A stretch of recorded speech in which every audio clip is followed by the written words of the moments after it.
Hello and welcome to another episode of Streaming Without a Paddle. I'm Andrew. And I'm Ted. This week, Ted and I took on the Netflix original series. They dropped a whole lot of them at a single time, and I can understand why. It's called Bad Thoughts, starring Tom Segura. Tom Segura. It's a skit comedy show. It's a parody show of, things that you should find familiar in your life. I mean, what are there, 6 episodes, 8 episodes? Mm-hmm. 6. 6. They're about 23 minutes each. Thank God. That they're not 8. Thank God they're not 8. Please. May I? Please. I want everyone to hear me say this, and I always say, if you make something, that's awesome. This is the worst sketch comedy I've ever seen in my entire life on any level. Any professional level. It doesn't even deserve to be named alongside The State or In Living Color or God knows Saturday Night Live or Kids in the Hall, any of them. This is what was the one? Mad TV. Mad TV, but what was the one? Sarah Silverman show. The other one that the girl from Trainwreck, Amy Schumer. The one Amy Schumer, Inside Amy Schumer. Right. This is horrific. This is sophomoric 11-year-old humor. There are the first 3 skits are poop and dick jokes. And the second 3 skits, half of the first part of it is a joke about the only way we can escape this apocalypse is if we poop at the same time in the same toilet. I don't know what was funny about that. I don't get it. I was like, this is some things I would think. This show, it should be marketed. This show should be marketed at, I guess, when I was 13, I would like this. Maybe. But I was watching Monty Python when I was 13. And James Brown's Celebrity Hot Tub Party. And all that stuff. I'm shocked. I'm shocked because I like Tom Segura and I like his podcast and he's funny. But if he wrote all this, then my opinion of him as a writer is just... did he write all of it? I'm assuming that it was he and some friends, I'm sure. I'm going to go see who wrote this. Yeah, Am I crazy? It doesn't look like it because 50% of people can't stand it. Right. 6.3. 6.3 out of 10. Are you high? Are you high, IMDb? I loved it. I loved it. No, I did not love it. Not in the least. I was excited. I just thought I'd throw that in there. I was excited. And it's not like any of the performances are bad. All these people are good. It's just the scripts are horrific. Like, there are funny people that we have watched and stuff and been like, look how good that guy is. The Roadhouse guy, he's in this. He's in a bunch of it. Well, so is let's see, what's his name? Robert Iller, AJ Soprano. Yeah. He's in a number of the skits. Yeah. There's Dan Stevens is in some of them. He's a great actor. That's my point. They're good. It's just I don't understand the double pooping. Okay, so because I don't think this can be a spoiler show. Period. Let's just break this out. The first, as the best we can remember, because I'm not going to remember, but 3, maybe 4 of the skits. And here was the thing: is like I said, they were only about 23 minutes long, and there were basically 2 skits per episode, and the second skit spilled over to the second or the next episode, so there was an overlapping of what it was. So in an episode, I'd probably safe to say 66% of an episode was one skit, 33% of the episode was the second skit. And then in the next episode, the first 33% of the show was the remainder of the second skit. And then the last 66 was, the next skit. Mm-hmm. So, and then in between the skits, Tom would stand on a stage, and everything was whited out, so he just looked like a figure standing in the midst of heaven. I think that was the atmosphere that the ambiance that they were trying to get, that it was clean.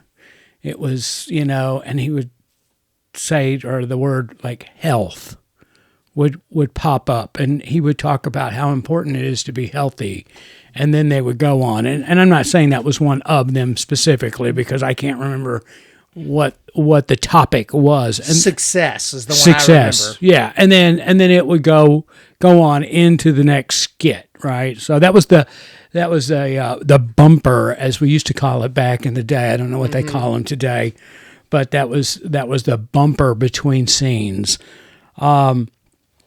But let's just, and here it is, episode 1, if memory serves me correct. It starts out, he's playing this role of a mercenary sniper. Mm-hmm. And, it was kind of like Reacher, or, it was a takeoff of a Jason Bourne kind of thing, where he was the sniper, contract killer, there to take out a bad guy, and he's set up, and he's got the earpiece in, and he's talking back and to a central base, and they're telling him, okay, targets in sight, confirmed, and that kind of thing. And it took off as a serious tone at first, and then right when he pulls the trigger to kill the bad guy, a waitress steps in front of the bullet, and she gets killed. Right, I mean, he nails her, right?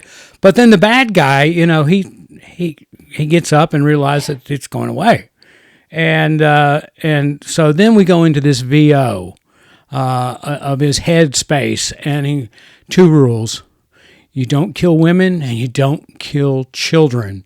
And lo and behold, what's the next thing he accidentally does? Do you mean after he crapped himself, took his pants off, and then tried to put his butt in the dirt? And that was just gross. First of all, if you defecate that much, you're dead. Okay? It was a lot. I mean, that was seriously, you need to be on some sort of weight management program if you're consuming that amount of food. And the funny thing is, it's an American in a foreign country, a Middle Eastern type country. I don't think you're going to eat that much food 12 hours or 24 hours before you do this to create that amount of septic waste. I mean, that was just overkill. It was gross. And up until that point, I mean, that's where it lost me, right? The comedy was, and that's just 3 minutes into the show. It's exactly where it lost me. And then I kept pushing through. As soon as he dropped his drawers and, he was covered from his waist down to his kneecaps in poop, it was just like, okay, this is over. Because the fact that the waitress, when you're watching this, the lead-in was great. The bad guy's sitting there, he's having a conversation back with headquarters, and just like right out of Jason Bourne. And then the waitress steps in front of her, and she takes the bullet. As horrible as that is, you got to remember, this is sketch comedy, so you know it. That was funny. And then he gets into the headspace of two rules. Don't kill women, don't kill kids. And then there's the poop.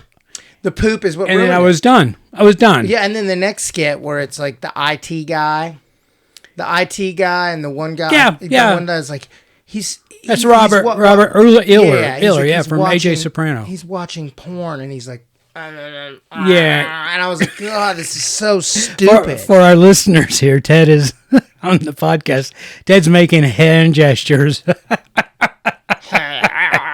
It was just stupid.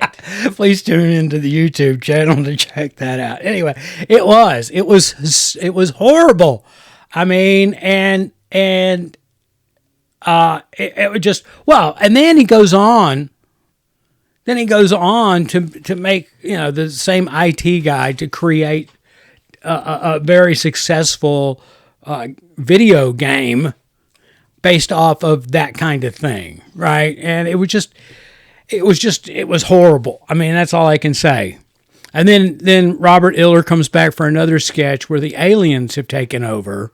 He was good. And this is the one that Ted was talking about, was the fact that, to escape the alien control, there's this imaginary portal that you've got to go through to get out of this realm, and to do so, you have to sit on this magic toilet, and I'm not even. I'm done. I'm done. Anyway, yeah, it's not worth. I mean, it was just.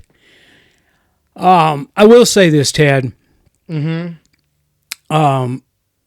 His impression of Garth Brooks was, and I know he didn't call himself Garth Brooks, but he plays this country singer. Goes by Rhett something, I think it was. But anyway, he's got the Garth Brooks hat on. He's got the Garth Brooks super pressed shirts, Western shirts. I mean, if you were to look at it, you would go, oh my God, this guy's dressed. If this was Halloween and he showed up at your door, oh my God, that is the best Garth Brooks I've ever seen in my life, because the hat matched, the pressed shirts were just ridiculously immaculate. And so anyway, but anyway, it was just, that was it. That was, I mean, that's the skits I remember. One of the reviews on IMDb says, mostly poop jokes, some more poop. And I think that's the most accurate.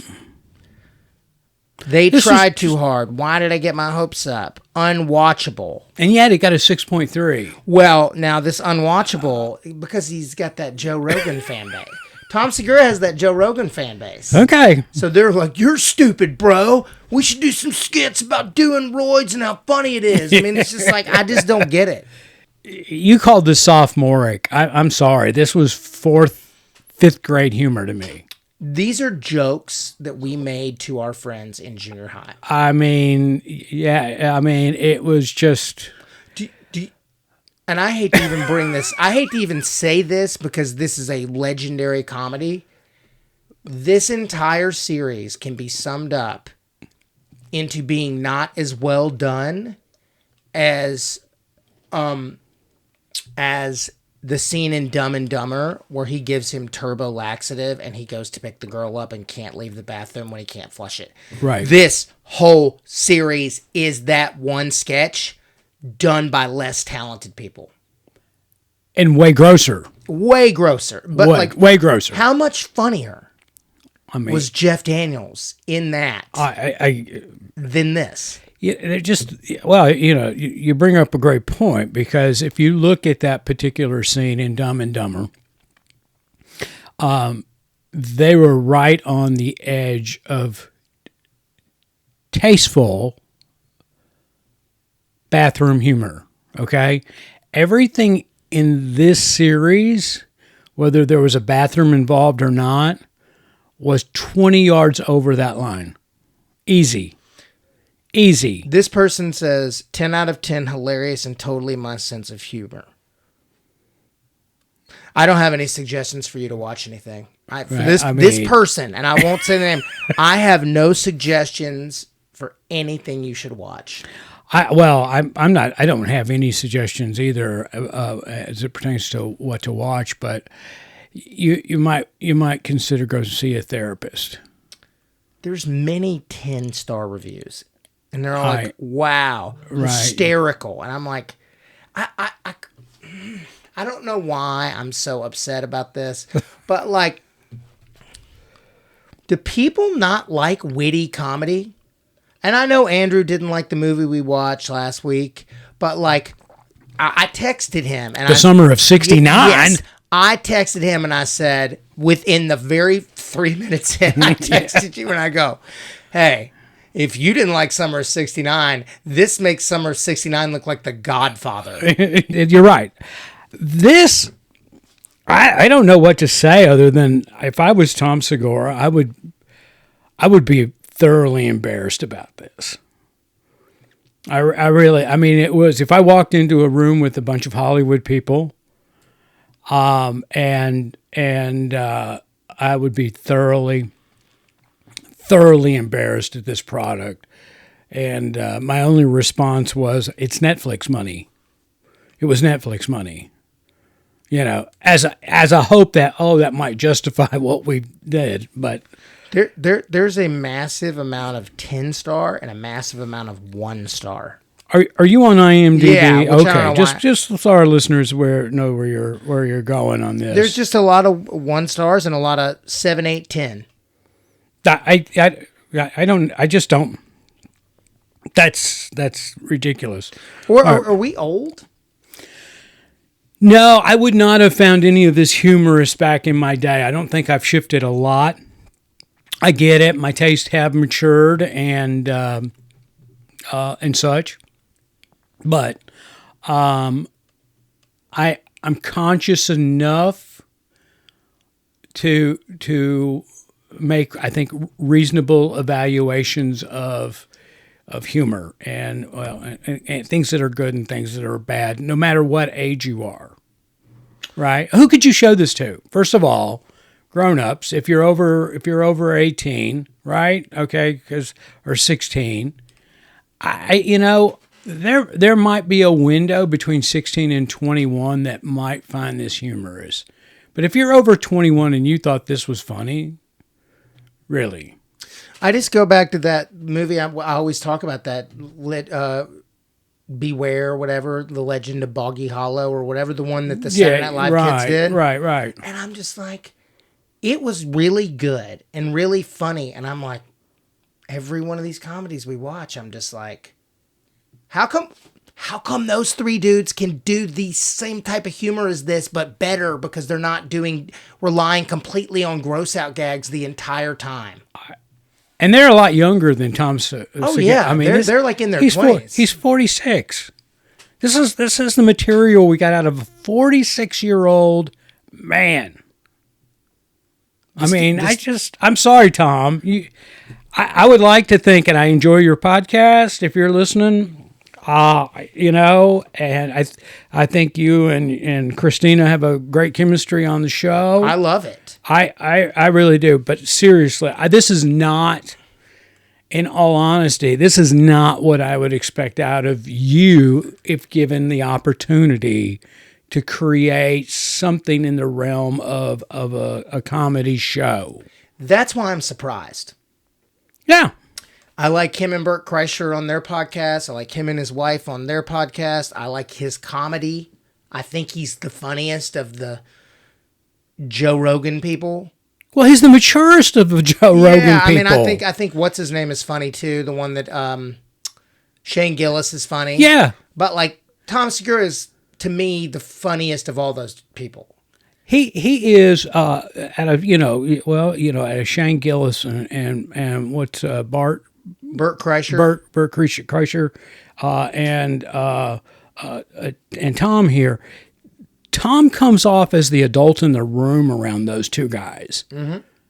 And yet, this is what he produces. Now, Shane Gillis, he's got that series on Netflix, I believe it is, Tires. He's funny. And it's funny. Good. It's a pretty good series. It's pretty good. It's pretty good. Yeah, it's not. I mean, it's and it's got dick and fart jokes in it, but it just didn't cross the line. I'm sorry, Tom. Listen, I thoroughly believe there's a Kevin Smith line that Ben Affleck says in Chasing Amy, and he goes, well, my grandmother always said dick and fart jokes make the world go round. And then he follows it up with, she was a church-going woman. That's funny. But also, I believe that. I've made a lot of dick and fart jokes. I just don't, make the joke and then comment it by defecating on the floor or pooping in a toilet to get an alien portal to open up. It's just stupid. Exactly. I mean, I think that's where my disappointment really came from, was the fact that now that we've opened up this jar, was the fact that everything I see Tom in, even his comedy that I've seen, I can't make any great knowledge statement to that, but he always comes off as the more mature of everybody in the room, and from a comedy standpoint. And then he turns around and does this. It didn't even seem like his voice. This was the bottom. I mean, this, you can't. Anyway, all right, Ted. My score on this is horrible. And by the way, that's a 0.0. I said I'd never do it. I said I'd never do it. No 50 for effort. There's no 50 on this one. No, it is a straight up 0. This was the dumbest thing I've ever, and I watched it all. I stopped at episode 3. I was like, I don't care. Oh no, I did it because I want to give a fair representation, and believe me, episode 6 was just as bad as episode 1. Great. So you didn't. I mean, there was no improvement, none. Hear me when I say this. Again, I'm looking at you, camera. I am a fan of this man. This was the worst thing I think I've ever seen that had a budget. This was like, do you ever watch those trauma movies that like used to come out in the 80s, and they still come out, but you remember like Trauma, like Attack at Nukem High and all those crazy movies? No, I don't remember those. They were on USA Up All Night. Oh, okay. You were like 24. I was like 13. You weren't watching. No. But I used to watch them in junior high, and they were like on purpose, like gross out, splat humor, like on purpose. Right. That's what they were going for. So therefore, it's like, oh, this culty thing. This just, but because they had no budget. Right. This is like, oh, you have a budget, and they're like, let's just do that gross out thing. Yeah. Well, now that you say that, because you and Tom are about the same age, maybe he watched the show and he was highly influenced by those growing up, and oh wow, I'm going to do my version of it. Maybe. And he is much older than me, at least 9 months. Oh. Oh my! This was. I'm shocked. I'm shocked. It's rotten on Rotten Tomatoes. Yeah, well, critics and audience. I now I'm just even more perplexed because last week we did Summer of '69. The critics were 96 on that show. That made me feel. And I liked it a lot more than you. I think, what did I give it, a 7? 71. 71. Yeah, 7.6. If I had seen this and then watched that, it would have gotten a straight up 90. It would have had no bearing on mine because that was because I think I gave it a 2.4, and this was a 0. Let's get out of comedy. Don't waste your time. Well, I think we've got coming up. We've got a couple. Well, we've got one more comedy, but it's got some mature actors in it, and I'm not going to give that away because obviously there's some technical difficulties, but it's got some grown-up real actors in it. Okay. So it should be good. And then we're going back to the horror genre. I can't wait. Yeah, I'm actually, you know what? I've evolved as a movie guy, and I'm not nearly as fearful of going into these things, and my trepidation is free. But you liked 2 of the 3 other ones. Remember when what, the horrors? No, the Fear Street. Remember we watched? I know. Liked at least, you definitely liked the one that was in the 80s. Okay, the camp one. The camp one we both liked. Okay, well we got another Fear Street coming up here, so I'm not afraid of this. Guys, don't waste your time. I tell you what, if you want to watch something that's funny, and I'm going to just end on this on my end. Apple TV has a series called The Studios, starring Seth Rogen, and it's the talk of Hollywood right now because it really makes fun of the studios, And so they're getting a lot of actors to be in it. Scorsese was in the first episode, and He was good. And and they just last week's show just anyway. Zoe Kravitz was in it, I think, and I saw a clip. And not James Franco, but his little brother Dave Franco was in it as well, and of course Bryan Cranston was in it. So they're getting a lot of big names to show up to this thing. I'm enjoying it, but I'm really enjoying it from the technical standpoint. Single camera, it's all one take, and we're talking 4 or 5 minutes in a take of running around, and it's just amazing. It just, to me, because we're not going to do a full-blown review on it, I just want to say, if you want to watch something, and it's good, it's Catherine O'Hara's in it. She's in everything. Yeah. Right now. It's a good series. It's not great, but it's good. It's entertaining, and it's already been picked up for a second season, so we got more coming. But if you're in the industry, and especially if you're a camera operator, I think you really would appreciate this, and an actor.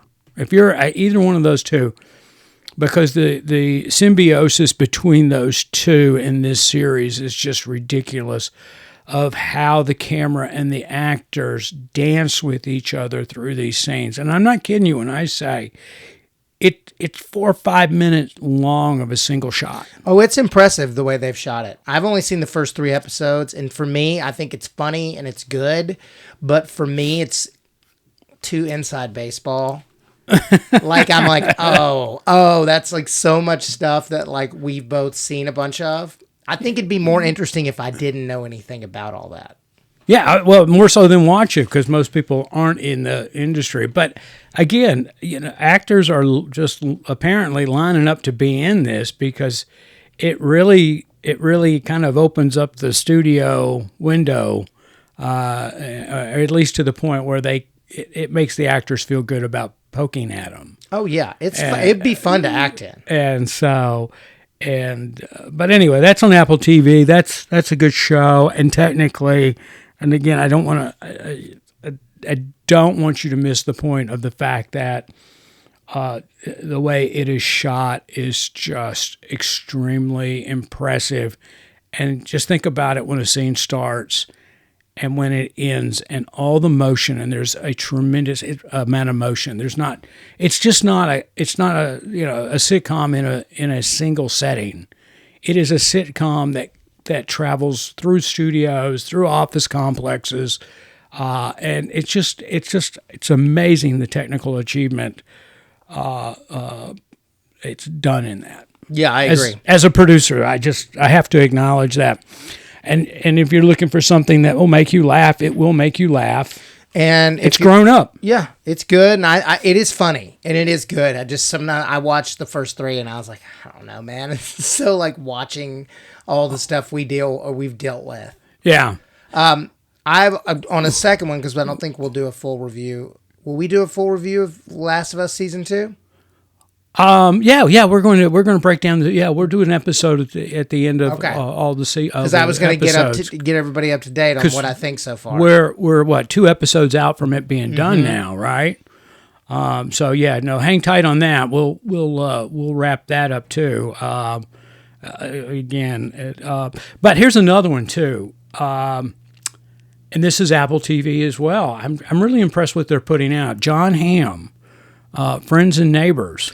I want to see that. Oh my gosh! I mean, it is Jon Hamm, Amanda Peet are the primaries in it, and what great chemistry they have, and it's an original script. It's an original concept, which I obviously love. Love that. It's not a rehashing of something else. So. And, I like Jon Hamm. I do too. Well, what's really interesting, I think that you can tell with Jon Hamm he's having a good time in life right now. Yeah. You really can. I mean, he's just knocking them out of the park. He's bringing He's bringing what I would refer to as an established game to his performances, as opposed to somebody who feels like they've got to put it all out there every time they do something to impress somebody so they get another swing. John Hamm is just, I mean, he's like a surfer on a wave. He's killing it. Yeah, I mean, and which brings out the best in him. So there you go. All right, everybody. I'm a zero. Ted's a zero. Don't watch this. Don't waste your time, Tom. Again, love your podcast, love your humor, but this was beneath you. I'm just going to say it. I agree with you. So, all right, everybody, thanks again for being a part of the Streaming Without a Paddle family.